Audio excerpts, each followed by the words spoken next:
अस्सलामुअलैकुम सामीन, 11 रमज़ान मुबारक है। 12 अप्रैल है। सोशल इंडिया न्यूज़ में आपका खैर मकदम है। ख़बर का उन्वान है, मस्जिद के मीनार पर भगवा झंडा लहराने वाले 5 गिरफ्तार।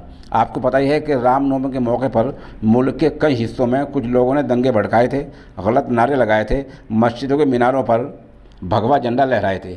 इन्हीं में एक इलाका रियासत बिहार का मुजफ्फरपुर है, जहां रामनवमी के जुलूस के दौरान शरपसंदों ने मस्जिद के मीनार पर भगवा झंडा लहराया था, जैसे कि हम आपको तस्वीर में दिखा रहे हैं। खबर रसाई एजेंसी में बताया गया है कि इनमें से 5 लोग गिरफ्तार कर लिया गया है। कुछ को हिरासत में लेकर पूछताछ की जा रही है और बाकी की पहचान की जा रही है।